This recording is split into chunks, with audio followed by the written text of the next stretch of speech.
नमस्कार, good morning. बीच बाजार में आपका बहुत बहुत स्वागत है। मैं हूं आपके साथ संदीप ग्रोवर। तो आज हफ्ते का आखिरी कारोबारी दिन है और चलते बाजार में अब आपको कैसे रणनीति बनानी चाहिए, खासकर तब जब बाजार में बहुत ज़्यादा उतार चढ़ाव हो रहा हो। कल फेड का फैसला आया था और फेड ने भले ही 0.5% ब्याज दरों में कटौती करी है, जो कि बाजार जितनी उम्मीद कर रहा था उससे ज़्यादा देखने को मिले, लेकिन उसके बावजूद हमने देखा यूएस के मार्केट्स भी गिर के बंद हुए थे और कल इंडियन मार्केट्स में भी हमने कमजोरी के साथ ही कारोबार की समाप्ति देखी। बाजार में चिंता इस बात को लेकर है कि क्या यूएस में कहीं मंदी तो नहीं आने वाली है, जिस वजह से फेड ने 1/4% की जगह 0.5% की कटौती कर दी है। इसी सवाल का जवाब ज़्यादातर लोग ढूंढ रहे हैं, लेकिन अब हर जो आंकड़ा यूएस के मार्केट में आ रहा है वो काफ़ी ज़्यादा इंपॉर्टेंट होता जा रहा है। इसी के ऊपर हम देख रहे हैं कि हमारे मार्केट्स भी रिएक्ट करते हुए नजर आ रहे हैं। आज बाजार में हमने देखा काफ़ी ज़्यादा उतार चढ़ाव देखने को मिला। हमने शुरुआत करी थी 100 पॉइंट के आसपास की तेज़ी के साथ, क्योंकि कल यूएस के मार्केट में काफ़ी अच्छे गेंस देखने को मिले, लेकिन हायर लेवल्स पे हम टिक नहीं पा रहे हैं। हफ्ते का आखिरी कारोबारी दिन है, थोड़ी मुनाफा वसूली हो रही है, उसका इंपैक्ट देखने को मिल रहा है। तो अगर आप निफ्टी का चार्ट देखेंगे या फिर आज की शुरुआत देखेंगे तो हमने 25,500 के ऊपर शुरुआत करी थी, लेकिन उसके बाद हम 25,450 के भी नीचे फिसल गए थे। अब लोअर लेवल से फिर से खरीदारी हो रही है और अब हम 25,600 के आसपास जाने की कोशिश कर रहे हैं। 25,611 ये हमारा रिकॉर्ड हाई लेवल्स हैं। क्या वहां पर बाजार जाता है, क्या रिकॉर्ड हाइस लगेंगे, किन सेक्टर्स किन शेयरों में खरीदारी होगी, इन सब पर बातचीत करते हैं। हमारे साथ एक खास मेहमान जुड़ चुके हैं। 5paisa.com के lead research analyst Ruchit Jain ji हमारे साथ कार्यक्रम में शामिल हो चुके हैं। सर, मार्केट में हम देख रहे हैं सर बहुत उतार चढ़ाव देखने को मिल रहा है। क्या केवल ये एक हफ्ते का आखिरी कारोबारी दिन है उस वजह से ऐसा हो रहा है, या फिर अभी भी जो फेड का फैसला है उसे पचाने में थोड़ा टाइम लगेगा बाजार को? जी नमस्ते Sandeep ji, very good morning. Morning well sir. Markets में हमने कल देखा कि स्टॉक स्पेसिफिक या सेक्टर स्पेसिफिक रिएक्शन हुआ फेड के पॉलिसी की बात। और ऐसे फेड की पॉलिसी वैसे देखी जाए तो कोई नेगेटिव मार्केट्स के लिए नहीं है। इनफैक्ट 50 बेसिस पॉइंट का जो कट है वो ओवरऑल इक्विटी मार्केट्स के लिए अच्छा ही है। बट लेकिन काफी बार होता है जब इतने बड़े इवेंट होते हैं, फेड पॉलिसी है, इलेक्शंस है, आरबीआई पॉलिसी है, बजट है, ऐसे जो बड़े बड़े इवेंट्स होते हैं, तो बड़े बड़े इवेंट्स के पहले अगर कोई अच्छी पोजिशनिंग बन जाती है तो वो इवेंट के आउटकम के बाद वो पोजीशंस का अनवाइंड होता है, अनवाइंडिंग होता है। और यही हम कल देखेंगे, कल के ट्रेडिंग सेशन में देखा। अब आप कल के इवेंट के पहले कौन से सेगमेंट्स ऐसे थे जिनमें काफी अच्छा मूव आ चुका था, अगर आप देखें तो मिड कैप, स्मॉल कैप्स और आईटी। लास्ट 3 साढ़े 3 महीने में निफ्टी आईटी इंडेक्स ने भी 35 से 38% तक के रिटर्न्स दिए हैं। तो ये कुछ ऐसे सेगमेंट्स थे कि जहां पे heavy long positioning already built up थी इवेंट के एक्सपेक्टेशंस में। तो जैसे इवेंट खत्म हुआ, इररिस्पेक्टिव ऑफ इवेंट पॉजिटिव हो नेगेटिव, वो पोजीशंस अनवाइंड होती है और यही अनवाइंडिंग का प्रेशर हमने कल देखा। लेकिन अच्छी बात ये रही कि एक ब्रॉड मार्केट सेल ऑफ नहीं था। यानी कि आप निफ्टी को देखेंगे तो निफ्टी में गिरावट नहीं थी और कोई ना कोई सेक्टर बैंकिंग एनबीएफसी के सपोर्ट से, बैंकिंग एनबीएफसी है, एफएमसीजी है, कोई ना कोई सेक्टर के सपोर्ट से मार्केट्स के इंडेक्स का ट्रेंड इंटैक्ट रहा है। और अगर इंडेक्स का अप ट्रेंड इंटैक्ट रहता है तो ये जो सेक्टर स्पेसिफिक सेलिंग है जो हमने मिड कैप्स में वगैरह देखे, वो करेक्टिव फेज होने के बाद वापस ओवरऑल अप ट्रेंड का रिजम्पशन करता है।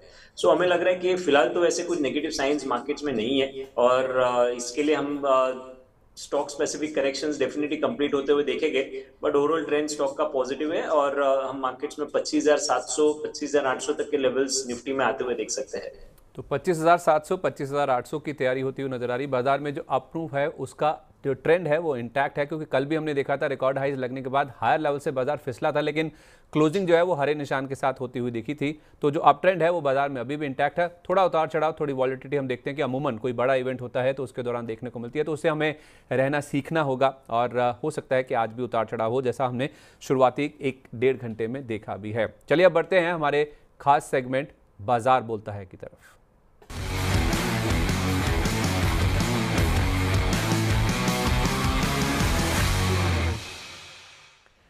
तो सबसे पहले देख लेते हैं कि कल के बाजार में एफआईआईज और डीआईज का रुझान किस तरह का था, कहां पे खरीदारी कहां बिकवाली होती हुई नजर आई है। बड़े निवेशक जो हैं, संस्थागत निवेशक, उनकी ओर से कैसा रुझान देखने को मिल रहा है। तो डीआईज यानी कि जो हमारे घरेलू संस्थागत निवेशक हैं उनकी ओर से कल 2,000 करोड़ रुपए की खरीदारी होती हुई नजर आई है।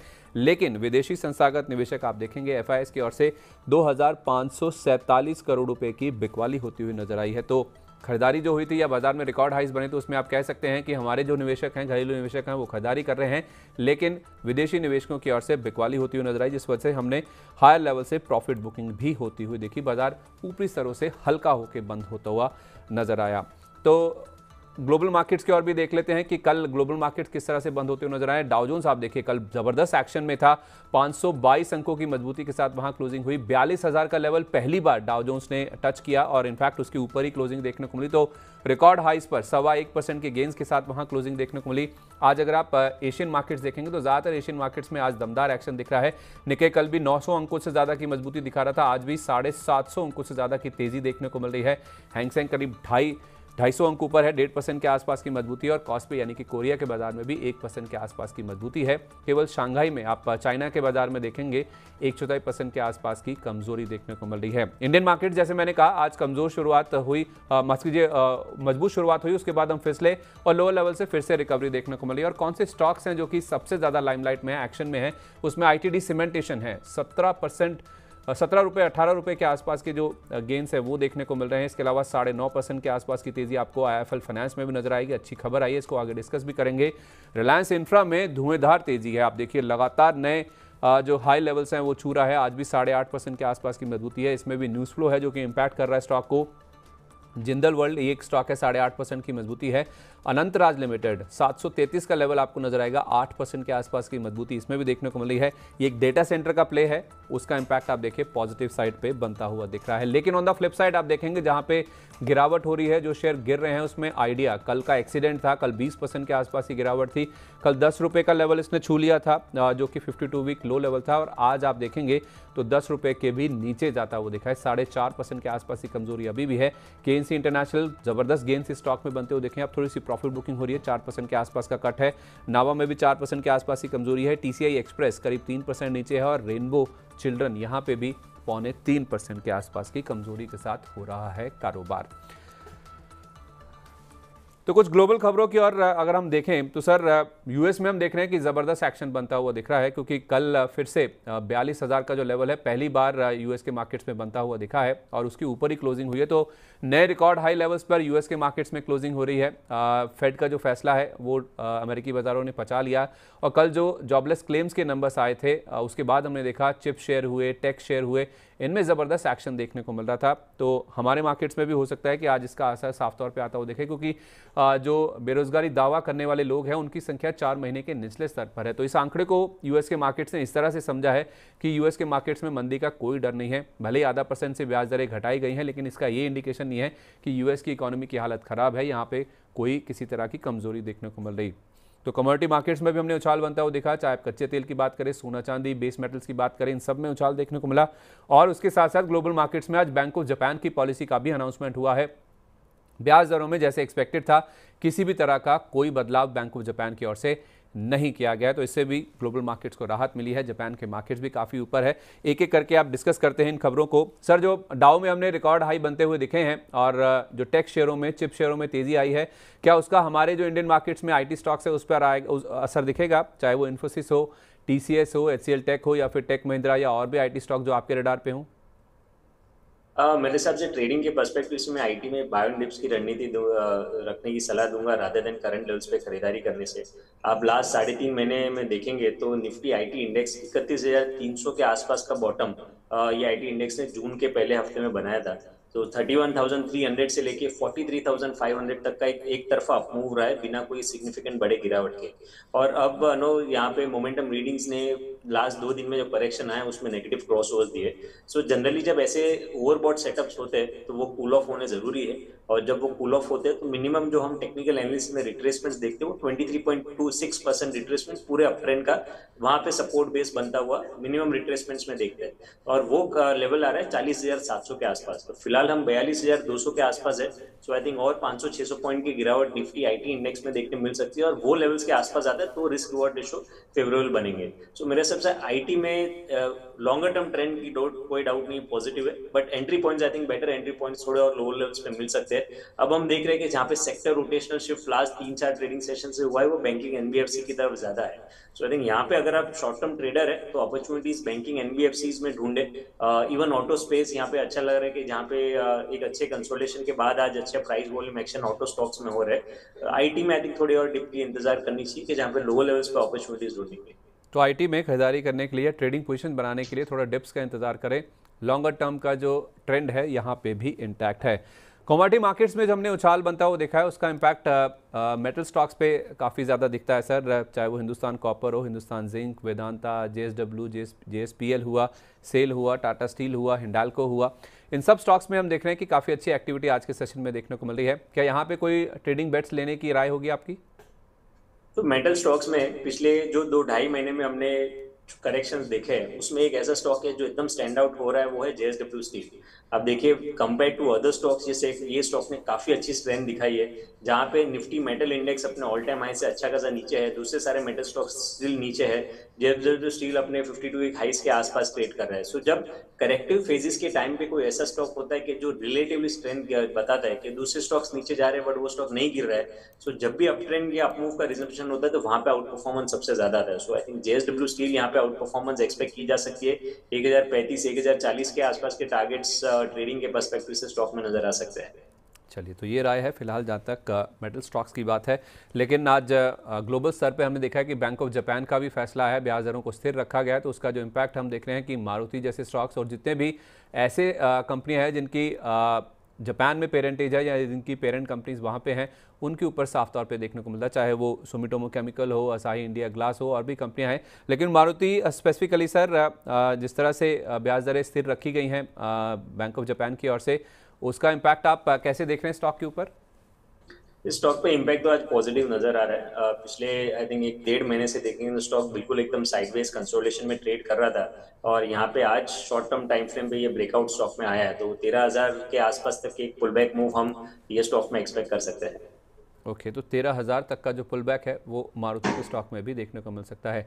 सर, आप बैंकिंग स्टॉक्स की बात कर रहे थे, बैंकिंग फाइनेंशियल में काफ़ी अच्छा मूव देखने को मिला, और इनफैक्ट आप देखेंगे आज बैंक निफ्टी ने नया रिकॉर्ड हाई लेवल छू लिया। कल हमने देखा था केवल 4 पॉइंट से बैंक निफ्टी ने अपना जो रिकॉर्ड हाई लेवल है उसे मिस कर दिया था, और आज हम देख रहे हैं कि ना केवल 53,357 का जो पिछला रिकॉर्ड था वो पार हुआ, 53,400 भी पार हुआ, अब तो 53,500 का जो लेवल है वो भी बैंक निफ्टी पे पार होता हुआ नजर आ रहा है। तो लीडरशिप पोजीशन में या फिर ड्राइवर सीट पे आप देखेंगे बैंक निफ्टी आपको नजर आएगा।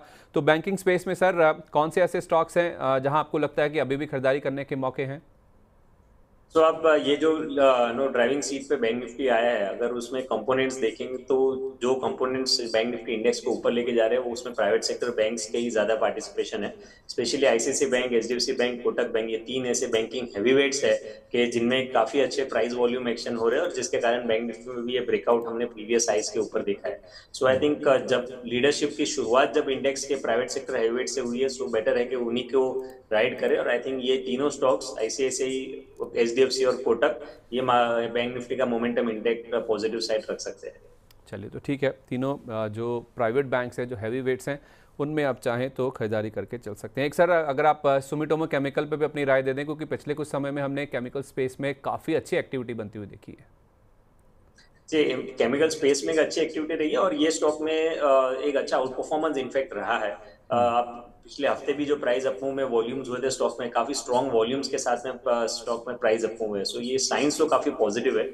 कोई भी गिरावट पे सपोर्ट अब स्टॉक में 550-560 की रेंज में है, तो जब तक ये सपोर्ट रेंज इंटैक्ट है तब तक आप ये अप ट्रेंड के कंटिन्यूशन मान सकते हैं। तो थोड़ा सा मिड टर्म पर्सपेक्टिव से स्टॉक में करंट लेवल्स पे कुछ क्वांटिटी खरीदारी करें, और इनकेस अगर ऐसे कुछ मौके मिलते हैं कि डिप्स में 560-550 जो सपोर्ट रेंज है वहां पे आ जाता है, तो वहां पे और खरीदारी कर सके, ऐसे स्ट्रेटेजी बना के स्टॉक में लॉन्ग पोजीशंस बनाई जा सकती है। चलिए, ठीक है, ये सुमिटोमो केमिकल में भी आप चाहें तो लॉन्ग पोजीशंस बना के चल सकते हैं। कुछ घरेलू खबरों का भी रुख कर लेते हैं, और हमारे साथ बहुत सारे दर्शक भी हैं जो अपने सवाल शेयर कर रहे हैं, अपने सवालों के जवाब जानना चाहते हैं, उनके सवालों के जवाब भी आपको देने की कोशिश करेंगे। इनफैक्ट पहले देख ही लेते हैं, क्योंकि बहुत सारे दर्शक वेट कर रहे हैं, अपने सवाल हमें पोस्ट कर रहे हैं। कुछ एक दर्शक तो अपना सवाल बहुत बार पोस्ट कर देते हैं कि इन एंटिसिपेशन कि उनका सवाल पहले ले लिया जाएगा। मैं फॉलो करता हूँ कि जो क्रम है उसके साथ ये जो पूरे सवाल जवाब हैं उनका यहाँ पे आगाज़ किया जाए।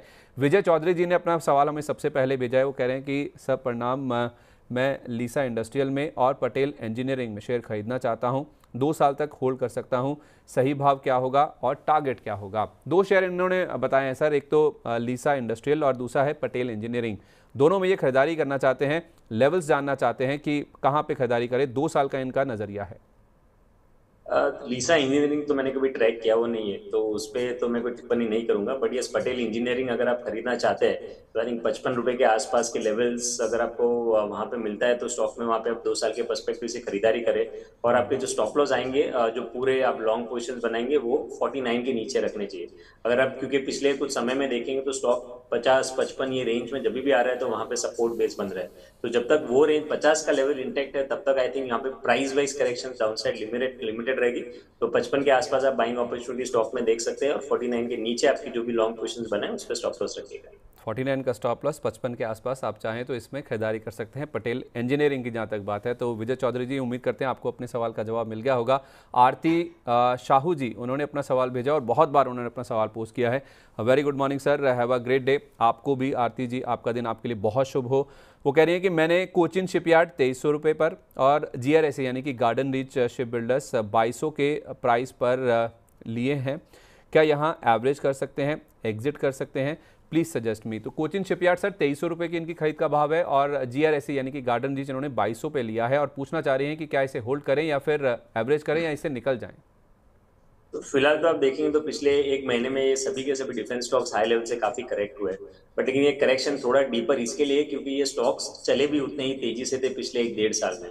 तो ये भाव ऐसे नहीं है कि जहां पे आपको एग्जिट करने की सोचनी चाहिए। आज भी देखिए कि जैसे सपोर्ट के आसपास आता है मार्केट्स में थोड़ी सी पॉजिटिविटी नजर आती है तो ये स्टॉक में फिर से फ्रेश बाइंग इंटरेस्ट आता है। सो आई थिंक आपकी एग्जिस्टिंग पोजिशन है वही होल्ड करें। आपको आई डोंट थिंक कि मुझे आपको दूसरा कुछ और बदलाव आपको ये स्टॉक्स में करने चाहिए। कॉस्ट प्राइस के आसपास तक आप मूव आने दीजिए, फिर वहां पे वापस एक बार रिव्यू ले लीजिएगा। चलिए ठीक है सर। RR कनौजिया जी ने अपना सवाल भेजा, ऑयल इंडिया पे जानना चाहते हैं। इनका सवाल लेंगे लेकिन उससे पहले कुछ घरेलू खबरों का भी रुख कर लेते हैं। आज से भारत में iPhone 16 की जो बिक्री है उसकी शुरुआत हो चुकी है।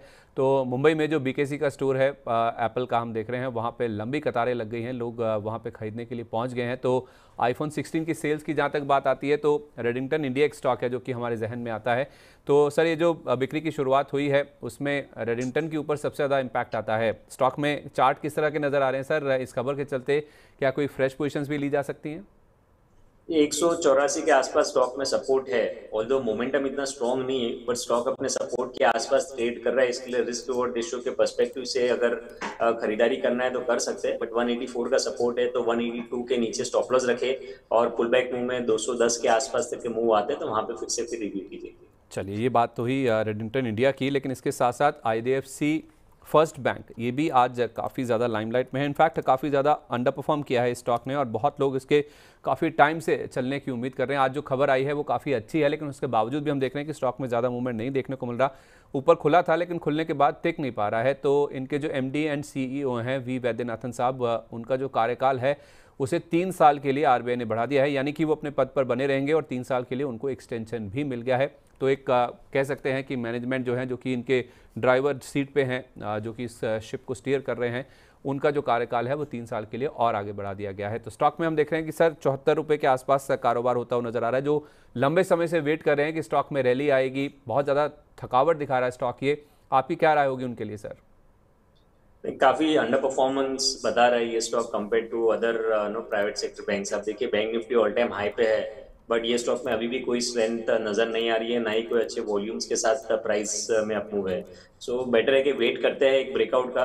76 का रेजिस्टेंस है स्टॉक के लिए। 76-77 के लेवल्स अगर क्रॉस होते हैं और अच्छे वॉल्यूम्स दिखते हैं तो उसके बाद स्टॉक में फ्रेश एंट्री करें। अदरवाइज आई थिंक जो अपॉर्चुनिटी है हम क्लियरली देख रहे हैं कि जो दूसरे हेवीवेट्स है जिनकी हमने बात की, ICICI, कोटक या फिर HDFC जैसे स्टॉक्स में, वहां पे ज्यादा बेटर है।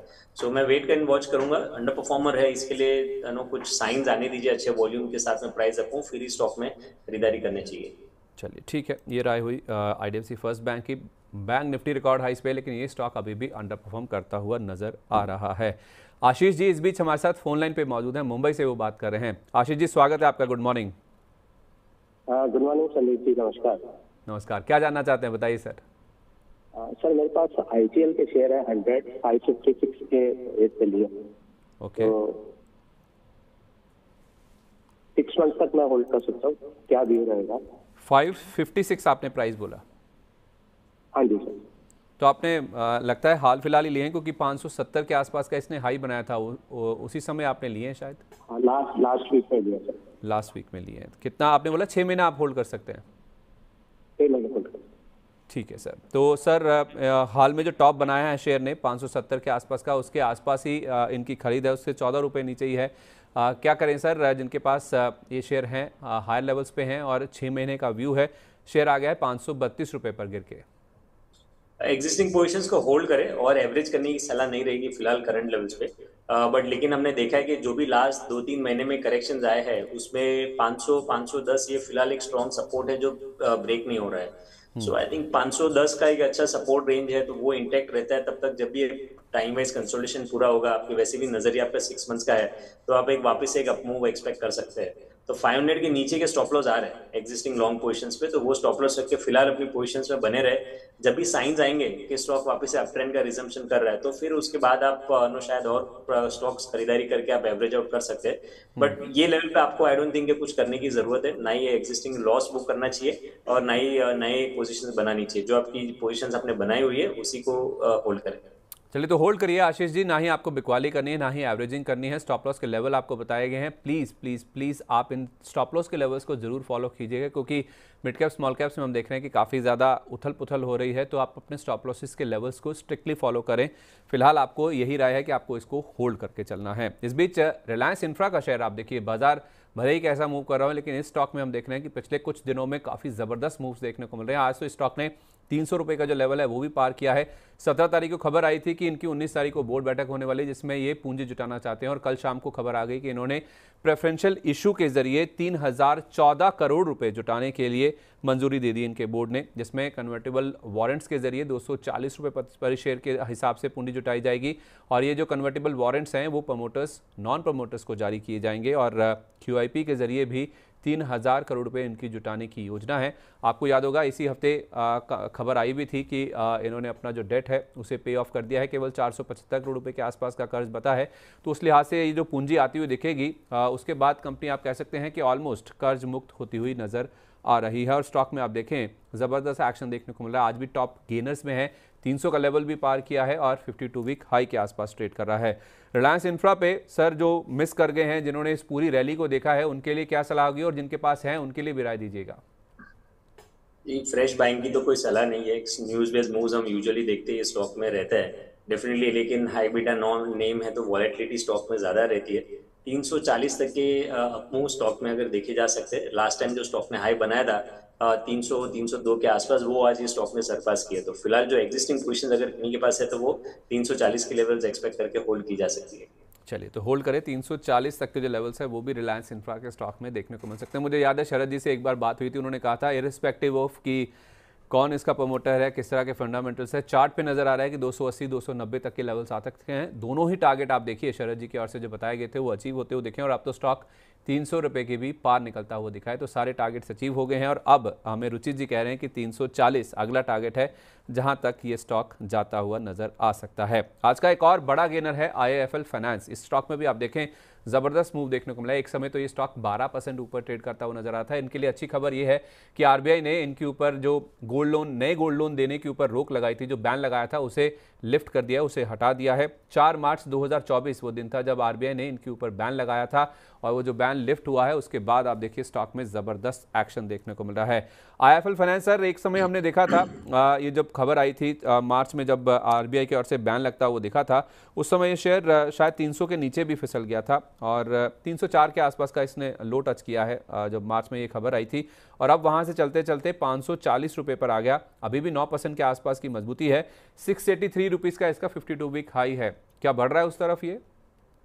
संदीप जी, 5 पैसा और IIFL फाइनेंस दोनों ही सेम ग्रुप कंपनीज हैं, तो कंप्लायंस के दृष्टि से मैं इस पर कुछ टिप्पणी नहीं कर पाऊंगा। चलिए कोई दिक्कत नहीं है, हमारे साथ थोड़ी देर में शरद जी जुड़ेंगे, उनसे बातचीत कर लेंगे कि इस स्टॉक में किस तरह का जो अगला लेवल है वो देखने को मिल सकता है। लेकिन ज़बरदस्त मूव इस स्टॉक में देखने को मिले हैं, तो इस पर हम आगे भी अपना जो फोकस है वो बरकरार रखेंगे। लेकिन बहुत सारे स्टॉक्स हैं जो कि लाइमलाइट में है, जहाँ पे ज़बरदस्त एक्शन आज के सेशन में देखने को मिल रहा है। सर, एक ITD सीमेंटेशन है, इसके ऊपर भी अगर आप राय दे सकें, क्योंकि स्टॉक में भी हम देख रहे हैं कि काफ़ी दिनों से काफ़ी अच्छा मूव देखने को मिल रहा है। आज इसने 550 का लेवल भी पार कर लिया, 17% के आसपास की तेज़ी है।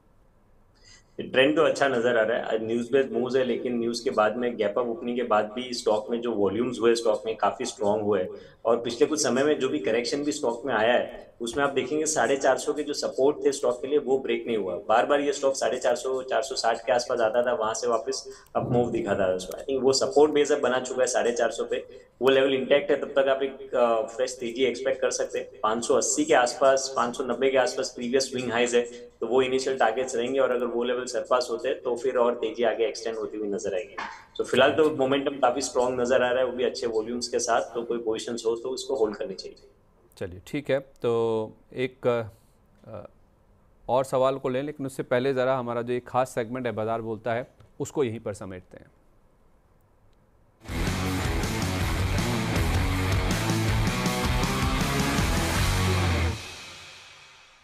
चलिए, आर कनौजिया जी ने हमें सवाल भेजा हुआ है। मैंने आपको कहा भी था इनका सवाल लेंगे। इन्होंने ऑयल इंडिया के 72 शेयर इनके पास है, 616 रुपये इनका प्राइस है जहां पे इन्होंने खरीदारी करी है। ये जानना चाहते हैं कि क्या इसे एवरेज कर लूं। आई थिंक ये इस तरह से इन्होंने लिया होगा कि 767 768 के आसपास का इसने हाई बनाया था और गिरते गिरते 616 रुपये के आसपास इन्होंने एंटर किया, लेकिन स्टॉक अभी भी गिरे जा रहा है, 565 रुपये के आसपास आ गया है। ये जानना चाहते हैं सर कि क्या इसे एवरेज कर लूँ, मतलब और गिरेगा, इसका सपोर्ट लेवल क्या है अगला। देखिए, ऑयल इंडिया, ओएनजीसी, ये सब एक डायरेक्ट कोरिलेशन होता है इन स्टॉक को क्रूड ऑयल प्राइसेस से। तो जब भी क्रूड ऑयल के प्राइसेस में तेजी होती है तब हमें एक अच्छा ट्रेंडेड फेस देखते हैं। लेकिन जो रिसेंटली क्रूड ऑयल प्राइसेस में हमने करेक्शन देखा है उसके कारण ये स्टॉक में हाई लेवल से सेलिंग प्रेशर है। सो फिलहाल तो ऐसे साइंस नहीं है कि स्टॉक बॉटम हो गया और यहाँ से फिर से तेजी का रिजम्पशन होगा। सो जब भी ऐसे कुछ अच्छे प्राइस वॉल्यूम एक्शन दिखेंगे तब आप एवरेजिंग का सोचेगा। बट ये लेवल पे लॉस भी बुक नहीं करना चाहिए आपके एग्जिस्टिंग पोजीशंस पे। तो फिलहाल तो मेरी यहाँ पे यही सलाह रहेगी, एग्जिस्टिंग पोजीशंस को ही ऐसे ही होल्ड करें। बाकी आपको कुछ नए पोजीशंस बनाने की मैं सलाह दूंगा कि वेट एंड वॉच मोड पे रहे। चलिए, तो वेट एंड वॉच कर सकते हैं, ये राय फिलहाल निकल के सामने आ रही है जहाँ तक ऑयल इंडिया की बात है। हमारे बहुत सारे दर्शक हैं जो कि हमारे साथ जुड़ रहे हैं, अपने सवाल हमारे साथ शेयर कर रहे हैं, उनके सवालों के जवाब देने की कोशिश कर रहे हैं। मैं फॉलो कर रहा हूं इस चीज़ को कि जिस तरह से सवाल आ रहे हैं उसी क्रम में अगर उनका जवाब दिया जाए तो शायद किसी को ये नहीं लगेगा कि किसी का सवाल पहले लिया जा रहा है या किसी का सवाल बाद में लिया जा रहा है। तो उस लिहाज से अब जो लिस्ट में अगला नाम सामने मुझे दिख रहा है, क्योंकि लिस्ट अपडेट भी हो रही है लगातार, उसमें राहुल जैन जी वो कह रहे हैं कि sir from Indore, Morepen labs 600 share हैं, 93 रुपये पर, 3 महीने का व्यू है और still pharma sector is good to invest और नॉट। तो फार्मा सेक्टर के बारे में सर हमारे दर्शक हैं राहुल जैन जी इंदौर से जिन्होंने अपना सवाल भेजा है, वो जानना चाहते हैं कि क्या अभी भी फार्मा सेक्टर में निवेश किया जा सकता है, क्योंकि फेड की पॉलिसी से पहले हमने देखा कि डिफेंसिव्स, आईटी, फार्मा और उसके साथ साथ जो एफएमसीजी है उसमें ज़बरदस्त एक्शन देखने को मिला था। मोरपिन लैब्स ने बहुत अच्छे लेवल्स दिखाए भी हैं, इनके पास 600 शेयर हैं, 63 रुपये कह रहे हैं इनका एंट्री प्राइस है। आपकी क्या राय होगी सर, अभी ये 85 रुपये के आसपास है? तो होल्ड करें एग्जिस्टिंग पोजीशंस को। लास्ट 6-7 दिन में जो भी करेक्शन आया है उसमें कोई ऐसे कोई बड़े वॉल्यूम बेस्ड सेलिंग नहीं है। सो मे बी एक स्टॉक में एक अच्छा मूव दिया था तो जस्ट एक प्रॉफिट बुकिंग है या पुल बैक मूव है। स्ट्रॉन्ग सपोर्ट स्टॉक का 78-77 के आसपास है। सो वो सपोर्ट रेंज जब तक इंटैक्ट है तब तक आई डोंट थिंक एक कुछ नेगेटिविटी स्टॉक में ज्यादा करंट लेवल से देखने मिलेगी। सो मोरपेन लैब में होल्ड करें। और हाँ, अगर आप ओवरऑल फार्मा सेक्टर की बात कर रहे हैं तो I think mid to long term के पर्सपेक्टिव से फार्मा स्पेस में अभी भी काफी अच्छी अपॉर्चुनिटीज है कि जहाँ पे अच्छा आउट परफॉर्मेंस एक्सपेक्ट कर सकते हैं। Sun Pharma within the large cap space अगर आप देखना है फ्रेश निवेश के लिए अगर देख रहे हैं तो वहां पे कंसिडर कर सकते हैं कि जहाँ पे हम देख रहे हैं कि लॉन्ग टर्म ट्रेंड काफी स्ट्रॉन्ग है, काफी पॉजिटिव है। हाई बीटा नेम नहीं है क्योंकि लार्ज कैप है तो एक स्लो एंड ग्रेजुअल अपमूव रहेगा। बट अगर आप फ्रेश निवेश के लिए देख रहे हैं तो आई थिंक सन फार्मा एक विकल्प है जहाँ पे आप करंट लेवल्स पे भी निवेश कर सकते हैं। सन फार्मा में करंट लेवल्स पे भी आप निवेश कर सकते हैं अगर आपके पास फार्मा में ही पोजीशन आपको बनानी है तो।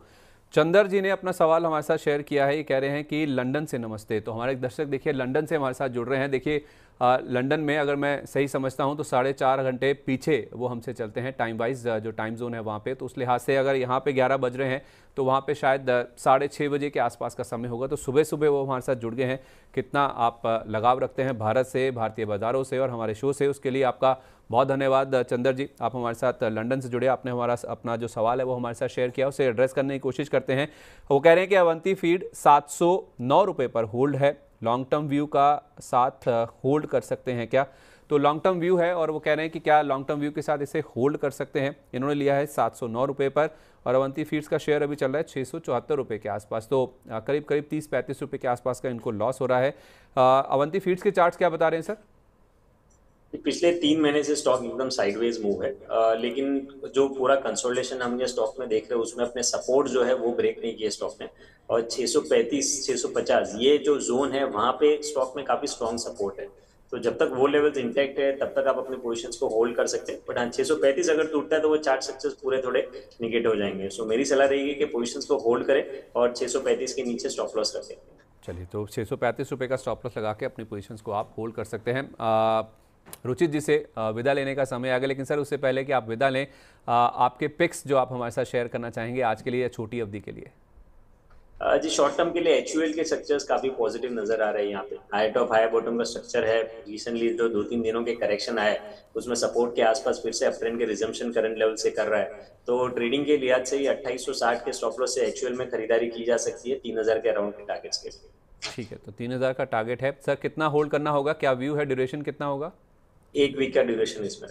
तो एक हफ्ते में एचयूएल का शेयर 3000 के टारगेट्स टच कर सकता है, क्योंकि रिकॉर्ड हाइस के आसपास ये स्टॉक ट्रेड कर रहा है और हो सकता है कि नया रिकॉर्ड हाई 3000 का बन जाए। यहाँ पे 2932 के आसपास का भाव है, 2860 रुपये का आपको स्टॉप लॉस रखना होगा। बहुत बहुत धन्यवाद रुचि जी आज कार्यक्रम में शामिल होने के लिए, अपना समय देने के लिए। कोई डिस्क्लोजर जो आप जाने से पहले देना चाहेंगे? जी जो भी स्टॉक्स की हमने चर्चा की है उनमें कोई भी स्टॉक मेरे पर्सनल पोर्टफोलियो में नहीं है, बट हमारे क्लाइंट्स की पोजीशंस कुछ कुछ स्टॉक्स में हो सकती है। Thank you Sandeep ji. बहुत धन्यवाद sir, thank you so much for joining us today. लेकिन इस बीच आप देखिए बाजार में हम देख रहे हैं कि जो एक्टिविटी है, जो खरीदारी है वो बढ़ती हुई नजर आ रही है।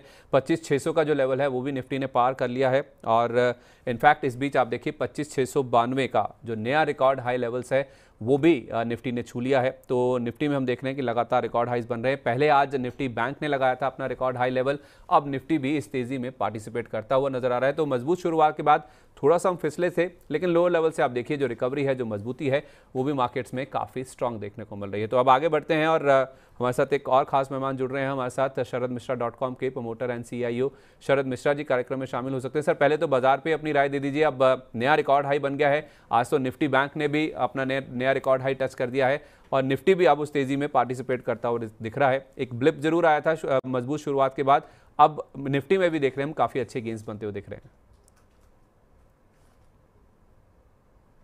जी तो देखिए यूएस फंड पॉलिसी से पहले संदीप जी डिस्कशन हुआ था 63% मार्केट परसेंट वैसे भी यूएस में मान रहे थे कि 50 बेसिस पॉइंट का कट आएगा। उसके बाद देखिए एसएनपी देखिए, डाउ देखिए, नेस्डैक देखिए, कल टेस्ला में 7.5% का मूव देखने को मिला है। तो जो पावल साहब का स्टेटमेंट था कि इन्फ्लेशन आने वाले समय में भी कम होगा और इकोनॉमिक सॉफ्टनेस है थोड़ी सी, तो आने वाली ट्रेजेक्टरी में भी साल भर में हो सकता है 50 बेसिस पॉइंट का और कट देखने को मिले। लेकिन अगर आप डेटा देखिए तो जॉबलेस क्लेम भी घटता हुआ दिखाई दे रहा है और ईस्टर्न यूएस में फैक्ट्री एक्टिविटी में भी एक्सपेंशन देखने को मिला है। तो ये सारी चीजें सॉफ्टनिंग नहीं दिखाती इकोनॉमी की।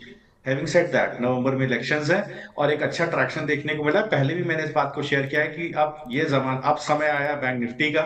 तो बैंक निफ्टी ने जिस तरह का बेस बनाया है 51,920 के आसपास, जो इस वक्त 52,500 के पुट राइटर के कॉल राइटर का बेस था वो है 53,785।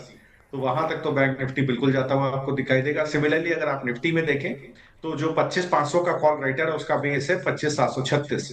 तो वहां तक आपको बिल्कुल निफ्टी अभी इमीडिएटली आपको जाता हुआ दिखाई देगा। बेस नीचे की तरफ 25,430 445 था जिसका लो आज निफ्टी में दिख रहा है। ये वही जोन है जिसमें 25,500 की पुट राइटर का बेस है। सिमिलरली अगर आप बैंक निफ्टी में देखेंगे तो बेस काफी अब नीचे खिसक गया, बट ये मूव आगे कंटिन्यू करेगा। जो ऑल टाइम हाई का ब्रेकआउट है, थोड़ा बहुत बाजार कंसोलिडेट हो सकता है। धीरे धीरे आप देखेंगे 53,500 का पुट कॉल राइटर ही पोजीशन छोड़ेगा। तो यहाँ पर फेवरेट्स रहेंगे, पहले मैंने शेयर किया था आईसीआईसीआई बैंक, काफी समय से मैं डिस्कस कर रहा हूँ एक्सिस बैंक और एचडीएफसी बैंक। यहाँ तीनों बैंक्स पे ध्यान रखिएगा।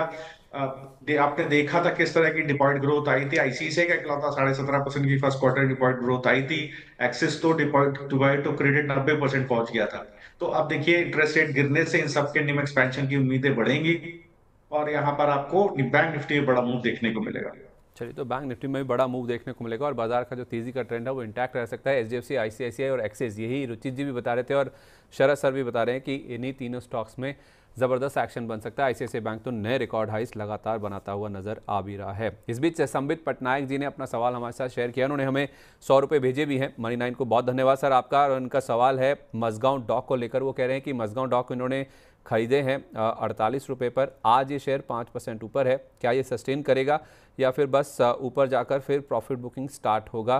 कब एवरेज करना ठीक होगा? सर, इन्होंने मझगांव डॉक 4,800 रुपये पर ले लिए हैं और इनका जो सवाल, अगर मैं सही समझ पाया हूं, तो यही जानना चाहते हैं कि क्या ये और भी ले सकते हैं, क्योंकि इनकी खरीद के भाव से आज 7-7.5% के आसपास का अप मूव है, फिर भी 400 रुपये से नीचे ट्रेड करता हुआ नजर आ रहा है। तो क्या ये और भी खरीद सकते हैं? इस चीज़ को लेकर जानना चाहते हैं।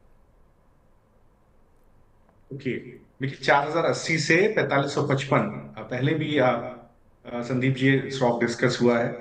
4080 से 4555 ये जोन है इसका ट्रेडिंग का। 4555 के ऊपर निकल लीजिए स्टॉक को, फिर आप इसको ऐड कीजिएगा। 4555 के ऊपर निकलेगा तो आपको 5500 तक का भाव, मतलब करंट भाव से भी करीब 22-25% ऊपर आपको देखने को मिलेगा। उस परिस्थिति में ही आप इसको ऐड कीजिएगा 4555 के ऊपर, जब कभी भी क्लोजर आपको मिले।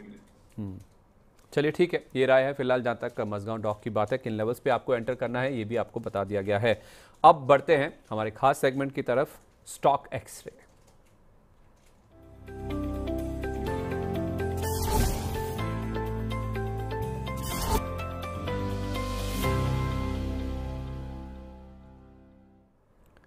तो आज हम बात करने वाले स्टॉक एक्सरे में गेल की, जो कि एक सरकारी कंपनी है, तेल गैस सेक्टर से जुड़ी हुई है। पहले इसके प्रदर्शन की बातचीत करते हैं, फिर आपको बताएंगे कि इसमें क्यों ऐसे मूव्स देखने को मिले हैं। देखिए, कल जो बाजार में मूव आया था, जो हाई लेवल से प्रॉफिट बुकिंग हुई थी, उसमें ये शेयर 3% के आसपास टूटता हुआ नजर आया था। पूरा सितंबर महीना आप देखें अभी तक जो बीते हैं दिन, उसमें 12% के आसपास की गिरावट इस स्टॉक में देखने को मिल चुकी है। तो हायर लेवल से थोड़ा ये स्टॉक रिट्रेस होता हुआ दिखा है। पिछले साल सितंबर में शेयर की जो रेंज है वो 115 से आप देखिए 129 रुपये के बीच हुआ करती थी, और लेकिन अब अगर आप देखेंगे शेयर आपको 200 रुपये के ऊपर नजर आएगा। और शेयर ने इस साल जुलाई में 246 रुपये 30 पैसे, जैसे मैंने कहा कि इसका रिकॉर्ड हाई लेवल है जो कि इसने टच किया था, और वहां से गिरते गिरते आप देखिए सितंबर महीने में करीब 12% के आसपास की जो गिरावट है स्टॉक झेल चुका है। तो आखिर सितंबर में ऐसा क्या हुआ कि शेयर में गिरावट देखने को मिली है, पहले वो समझते हैं, फिर आपको पॉजिटिव्स भी बताएंगे और वैल्यूएशन की ओर भी चलेंगे और इसके बारे में डिस्कशन भी करेंगे। सितंबर में आप देखें तो इनके जो Q2 के नतीजे आए थे, उसमें जो गैस मार्केटिंग, माफ कीजिए, जो Q2 के नतीजे आने वाले हैं उसमें जो गैस मार्केटिंग मार्जिन हैं उनके गिरने की आशंका है। Q1 में भी इनके जो मार्केटिंग मार्जिन है वो पीक पर रहे थे, तो पीक से थोड़ा सा जो गिरावट है इनके जो मार्केटिंग मार्जिन है उसमें देखने को मिल सकती है। गैस मार्केटिंग अबिड्डा FY25 में 4,500 करोड़ रुपए अनुमानित है, और गैस मार्केटिंग अबिड्डा पिछले साल आप देखेंगे तो 5,560 करोड़ रुपए रहा था। तो उसमें हो सकता है कि अब थोड़ी सी गिरावट आती हुई दिखे। इसी चीज़ को बाजार कहीं ना कहीं फैक्टर करने की कोशिश भी कर रहा है, और कच्चे तेल के $5 प्रति बैरल गिरने बढ़ने से अबिड्डा पर 1100 करोड़ रुपए का सालाना असर होता है, ऐसा एक अनुमान है। तो उसी का इम्पैक्ट आप देखिए इस कंपनी के जो शेयर प्राइस है उस पर भी साफ तौर पे देखने को मिल रहा है। और कच्चे तेल की कीमत हमने देखा है कि जहां अप्रैल में $91 के आसपास ट्रेड हो रही थी, अब वहां से करीब करीब 20% नीचे के लेवल्स देखने को मिल रहे हैं। कल का भाव अगर आप देखेंगे तो इंटरनेशनल मार्केट्स में $73 के आसपास का था। तो हर $5 अगर आप देखें कच्चा तेल अगर गिरता या बढ़ता है तो इनके अबिड्डा के ऊपर 1100 करोड़ रुपए के आसपास का इंपैक्ट होता है। तो 20% के आसपास कच्चा तेल अपने हाई लेवल से गिर चुका है। तो आप समझ सकते हैं कि कुछ इतना ही इंपैक्ट इनके जो अबिड्डा है, यानी कि जो कामकाजी मुनाफा है, उसके ऊपर नेगेटिव साइड पे होता हुआ नजर आएगा। तो उसी को कहीं ना कहीं फैक्टर इन करने की स्टॉक कोशिश कर भी रहा है, जिस वजह से शेयर गिरा भी है।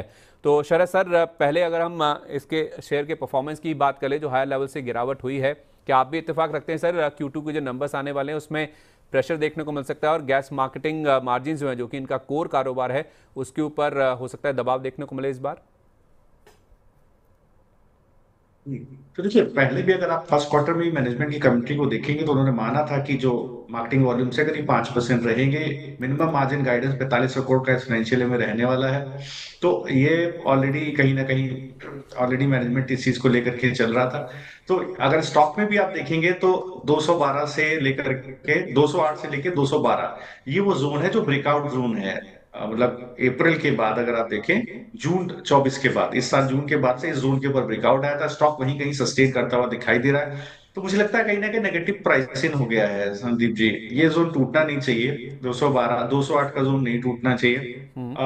मुझे लगता है 222 के ऊपर एक बार स्टॉक सेटल करेगा तो जरूर यहाँ पर एक अच्छा मूव बन सकता है। हाँ, अगर दर्शक जो अगर इसी सेक्टर में दर्शक पोजीशन लेना चाहते हैं तो IGL और MGL की तरफ जरूर एक बार ध्यान लगा सकते हैं। तो देखिए एमजीएल को स्पेशली देखिएगा कि यहाँ पर आप देखेंगे आने वाले समय में फर्स्ट क्वार्टर में भी आपको सीएनजी में एक अच्छी ग्रोथ 11% वॉल्यूम ग्रोथ देखने को मिली थी, डोमेस्टिक में 10%, इंडस्ट्रियल में 23%, और लगभग 20,800 सीएनजी व्हीकल जुड़े थे। और बजाज और टीवीएस के जो नए upcoming two wheeler CNG two wheelers आए हैं, उससे मैनेजमेंट का कॉन्फिडेंस बढ़ा है। उनको लगता है कि करीब 10 से 12 रुपए standard cubic meter EBITDA margin इस साल बढ़ता हुआ दिखाई देगा। तो एमजीएल पे भी ध्यान ध्यान दीजिए, और आईजीएल में भी कमोबेश रिजल्ट अच्छे नहीं थे, बट जिस तरह का न्यू व्हीकल एडिशन है दिल्ली की मार्केट में, बॉम्बे की मार्केट में, तो आईजीएल एमजीएल दोनों को फायदा होगा। तो अगर आप नहीं खुश हैं गेल से, तो आप आईजीएल एमजीएल तरफ ध्यान लगा सकते हैं। चलिए ठीक है, तो इसके पॉजिटिव्स की अगर हम बातचीत कर लें गेल के, तो इनका जो पेट्रोकेमिकल कारोबार है, जो पेटकेम सेगमेंट है, वो हो सकता है कि इस साल मुनाफे में आता हो। देखे तो पेटकेम में काफ़ी समय से इनके पेन देखने को मिल रहा है, तो ये फाइनली हो सकता है कि इस साल मुनाफे में आता हो दिखे। और दूसरा जो तेल गैस सेक्टर का रेगुलेटर है पीएनजीआरबी, उसके जल्द एलएनजी कंप्रेसर नियम में भी बदलाव किए जा सकते हैं उनकी ओर से। तो ये अगर होता है तो कंपनी की जो लागत है, सालाना लागत है, उसमें 400 करोड़ रुपए के आसपास की बचत देखने को मिल सकती है। तो ये भी एक उम्मीद लगाई जा रही है कि एक तो पेट्रोकेमिकल सेगमेंट पॉजिटिव हो जाएगा, मुनाफे में आ जाएगा, टर्न अराउंड हो जाएगा उसका, और दूसरा कुछ नियमों में भी रेगुलेटर की ओर से ढील दी जा सकती है, उसे आसान बनाया जा सकता है, बदलाव किया जा सकता है, तो उससे भी इस कंपनी को फायदा होता हुआ दिखेगा। अब बढ़ते हैं मेन इनके जो वैल्यूएशन है उसकी तरफ। FY25 यानी कि मौजूदा वित्त वर्ष में अगर आप देखेंगे, जो अनुमानित EPS है वो करीब 19.5 रुपये के आसपास का है, और महज 11 के PE मल्टीपल पर ये आपको स्टॉक ट्रेड करता हुआ नजर आएगा। वैसे भी PSU स्टॉक्स हम देखते हैं कि अमूमन कम PE पर ही ट्रेड करते हैं, लेकिन आप देखेंगे जो इस साल पूरा जो 72% के आसपास की रैली बनी है स्टॉक में, उसके बावजूद भी 11 के PE मल्टीपल पर फिलहाल स्टॉक ट्रेड कर रहा है, ऐसा निर्मल बैंक की एक रिपोर्ट बता रही है। बुक वैल्यू 170 रुपये पर शेयर है, और प्राइस टू बुक वैल्यू भी आप देखिए 2 से नीचे आपको नजर आएगा। तो उस लिहाज से वैल्यूएशन अच्छे अपमूव के बावजूद भी आप देखेंगे कोई बहुत ज़्यादा नहीं देखने को मिल रहे हैं, अभी भी काफ़ी अच्छे वैल्यूएशन देखने को मिल रहे हैं। अगर आप इनके ब्रोकर्स की रिपोर्ट भी देखेंगे, जो ब्रोकिंग हाउसेस ने अपनी राय दी है, उसमें निर्मल बांग ने होल्ड करने की सलाह दी है, 239 रुपये का टारगेट दिया है। और प्रभुदास लीलाधर की जो रिपोर्ट है वो तो कह रही है कि आप इसे रिड्यूस कीजिए, 211 रुपये का टारगेट यहाँ पे दिया है, लेकिन फिर भी बहुत ज़्यादा डाउनसाइड की जो बातचीत है वो PL की जो रिपोर्ट है उसमें यहाँ पे नहीं की गई है। सर, जिस तरह के वैल्यूएशन पे ये स्टॉक ट्रेड कर रहा है, 11 के आसपास का PE मल्टीपल है, प्राइस टू बुक के हिसाब से भी 2 के नीचे है, क्या वैल्यूएशन इस चीज़ को जस्टिफाई करते हैं कि अगर थोड़ा सा भी डिप मिलता है तो स्टॉक में एंटर किया जा सकता है?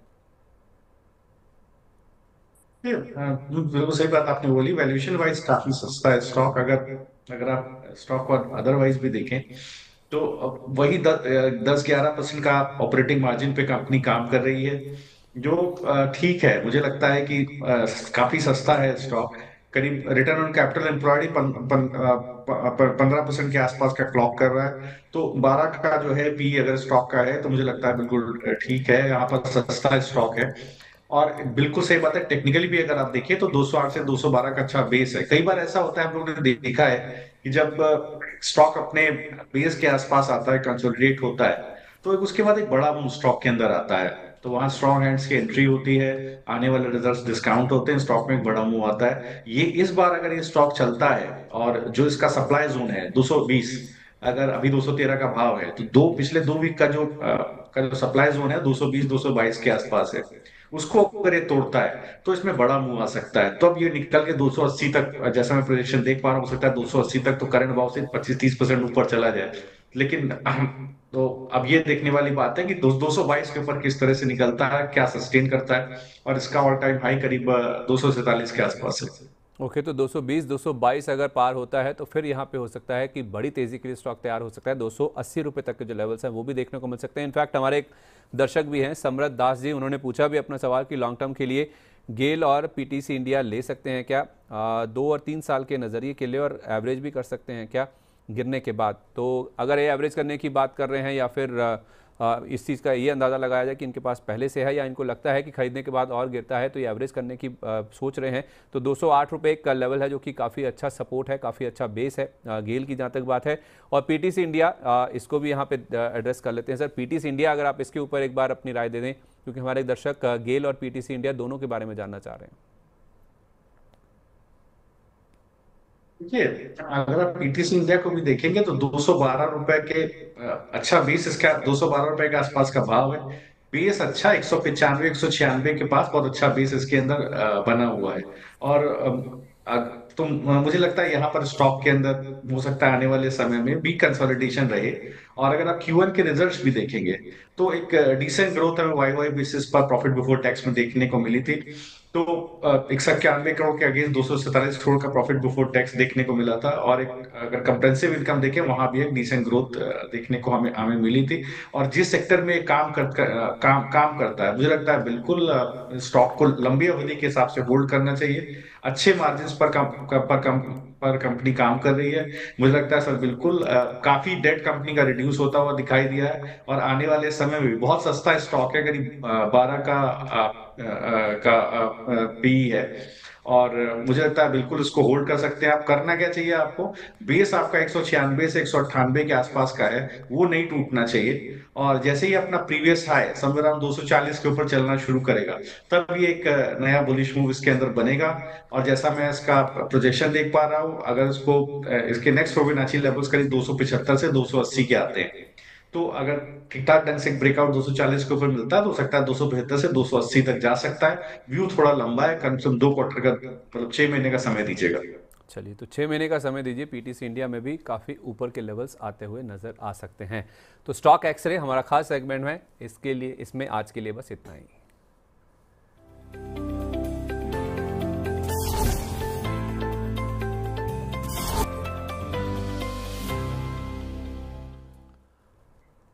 चलिए, तो कुछ और सवाल देख लेते हैं यूट्यूब पे किस तरह से हमारे दर्शक हमें सवाल भेज रहे हैं। फिर हमारा एक और खास सेगमेंट है छोटा शेयर ऊंची छलांग, उसकी ओर भी बढ़ेंगे।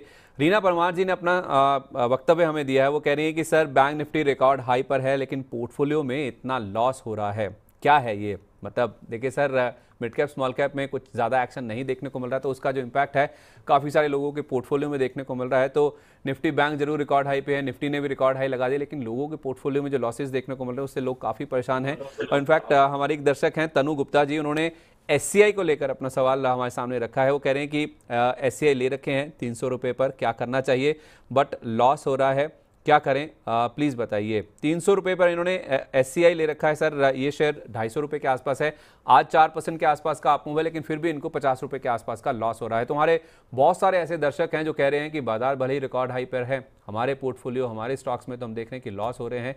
तो SCI और ऐसे लोगों को आप क्या जवाब देना चाहेंगे सर? जी तो देखिए, अगर आप बाजार के ट्रेंड को देखिए तो जब बैंक निफ्टी नहीं चल रहा था, जून के बाद निफ्टी IT चलना शुरू किया।